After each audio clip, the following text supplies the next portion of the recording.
ছাত্ৰ ছাত্ৰীসকল, তোমালোকে জানাই আজিকালি প্ৰত্যেক ল'ৰা ছোৱালীয়ে অলপ ভালকৈ ৰিজাল্ট এটা মেট্ৰিকত অকণ ভাল ৰিজাল্ট হ'লে কি ভাবে যে ডাক্তৰ হ'ম, ডাক্তৰ হ'ব।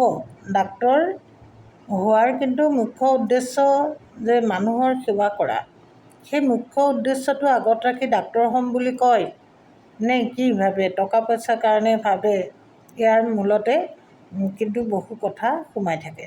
গতিকে মানৱ সেৱা যদি মানুহৰ মনৰ কাম্য নহয়, মনেৰে যদি মানৱ সেৱাটো নিবিচাৰে, তেতিয়াহ'লে ডাক্তৰ হয়তো লাভ নাই।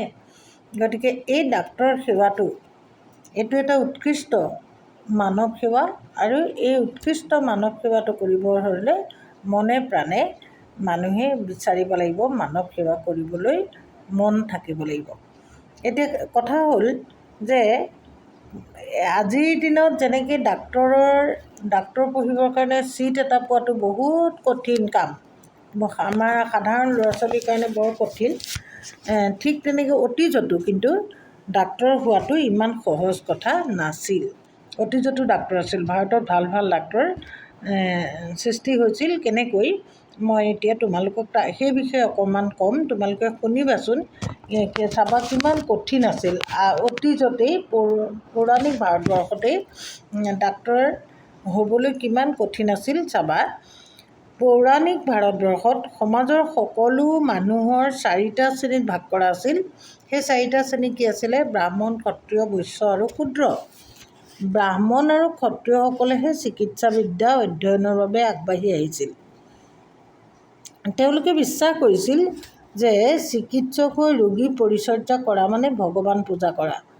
চিকিৎসা বিদ্যাৰ লাভৰ উদ্দেশ্য আছিল 2টা, ব্ৰহ্মজ্ঞান লাভ আৰু বস্তুবাদী জ্ঞান লাভ। 2টা কথা উদ্দেশ্য আছিল, এটা আছিলে ব্ৰহ্মজ্ঞান লাভ কৰিব লাগিব আৰু বস্তুবাদী জ্ঞান লাভ কৰিব লাগিব। অৱশ্যে বৈশ্যসকলে চিকিৎসা বিজ্ঞান অধ্যয়ন নকৰা নহয়, কিন্তু তেওঁলোকৰ ধন ঘটাতহে গুৰুত্ব দিছিল। শূদ্ৰসকলে আকৌ চিকিৎসা বিজ্ঞান পঢ়িবলৈ অনুমতি দিয়া হৈছিল, কিন্তু যদিও বেদ মন্ত্ৰ শিকিবলৈ দিয়া হোৱা নাছিল। এজন ছাত্ৰই যদি চিকিৎসা শাস্ত্ৰ অধ্যয়ন কৰিবৰ বাবে মন স্থিৰ কৰে, তেনেহ'লে তেওঁৰ প্ৰধান কাম 2টা, এজন প্ৰকৃত গুৰু নিৰ্বাচন কৰা আৰু এখন শাস্ত্ৰ বাছি লোৱা, যি শাস্ত্ৰই চিকিৎসা জ্ঞান দিব পাৰে। গুৰু বিচাৰি ছাত্ৰজনে ব্যক্তিগতভাৱে নতুবা গুৰুকুললৈ যাব পাৰে। এতিয়া গুৰুকুলবিলাক আছিল বননিৰ মাজত,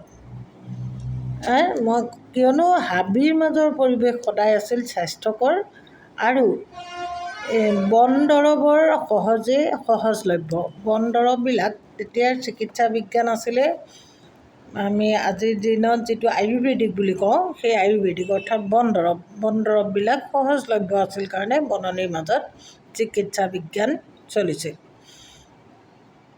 গুৰুকুলত খুব কম সংখ্যক ছাত্ৰ ছাত্ৰীয়েহে অধ্যয়ন কৰিব পাৰিছিল। সেই অনুপাতে বিশ্ববিদ্যালয়ৰ সৰহ সংখ্যক ছাত্ৰই পঢ়িবৰ বাবে আসন নাপাইছিল।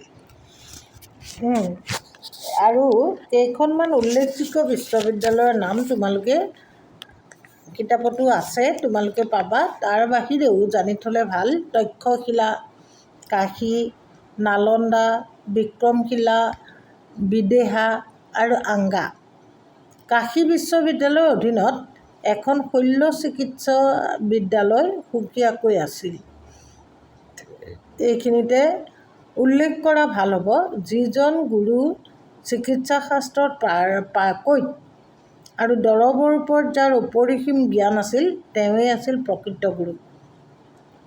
যিজন গুৰু চিকিৎসা শাস্ত্ৰত পাকৈত আৰু দৰৱৰ ওপৰত যাৰ অপৰিসীম জ্ঞান আছিল, তেওঁ আছিলে প্ৰকৃত গুৰু। এতিয়া 16-17 বছৰীয়া শান্ত সমাহিত স্পষ্ট ছাত্ৰ এজনকহে তেওঁলোকে পচন্দ কৰিছিল। চিকিৎসা শাস্ত্ৰ পঢ়াবৰ কাৰণে কেনেকুৱা ছাত্ৰ? 16-17 বছৰীয়া শান্ত সমাহিত স্পষ্টবাদী এজন ছাত্ৰকহে তেওঁলোকে পচন্দ কৰিছিল। নিজৰ ঘৰত কিছুদিনৰ কাৰণে ৰাখি সূক্ষ্ম পৰ্যবেক্ষণ কৰাৰ পাছত তেওঁক ছাত্ৰ হিচাপে ল'বলৈ মান্তি হৈছিল। নিৰ্বাচনৰ পাছত ছাত্ৰজনৰ উপনয়ন পাতি বেদমন্ত্ৰ পাঠ কৰাৰ অনুমতি প্ৰদান কৰা হৈছিল আৰু আৰম্ভ কৰা হৈছিল চিকিৎসা শাস্ত্ৰৰ পাঠ। কেইবাটাও বিষয় খৰচি মাৰি পঢ়িব লগা হৈছিল।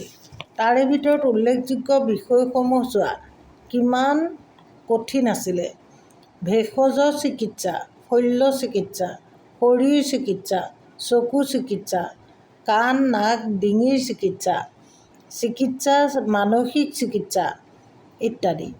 উল্লেখিত বিষয়সমূহ খোকোজা নলগাকৈ শিকাৰ পাছত এক ধৰণৰ পৰীক্ষা অনুষ্ঠিত হৈছিল। তাত উত্তীৰ্ণ হোৱাৰ পাছতহে এজন চিকিৎসক হিচাপে স্বীকৃতি পাইছিল। প্ৰণিধানযোগ্য যে ছাত্ৰ অৱস্থাত এজন ছাত্ৰই চিকিৎসা শাস্ত্ৰৰ উপৰিও ৰামায়ণ, মহাভাৰত, ধৰ্মশাস্ত্ৰ, পুৰাণ, পাণিনি ব্যাকৰণ আৰু কৌটিল্যৰ অৰ্থশাস্ত্ৰ আদি অধ্যয়ন কৰাটো আছিল বাধ্যতামূলক। দেখিলানে? সেই পৌৰাণিক ভাৰতবৰ্ষতে এজন চিকিৎসকক কেনেকৈ গঢ় দিয়া হৈছিল। সেয়েহে চিকিৎসা বিজ্ঞান বস্তুটো ইমানো সহজ কথা নহয়। চবেই আজিকালি অলপ ভালকৈ মেট্ৰিকত ভাল ৰিজাল্ট এটা কৰা মানে সকলোৱে বাধ্য কৰে যে ডাক্তৰ হ'বই লাগিব, ডাক্তৰ হ'ব লাগিব। কিন্তু আচল অৰ্থত মই ভাবোঁ মানৱ সেৱাৰ মনেৰে তেওঁলোক ডাক্তৰ নহয়, ডাক্তৰ হ'ব বিচাৰে টকাৰ কাৰণে। গতিকে সেইটো আচলতে ডাক্তৰ হোৱাৰ উদ্দেশ্য হ'ব নালাগে।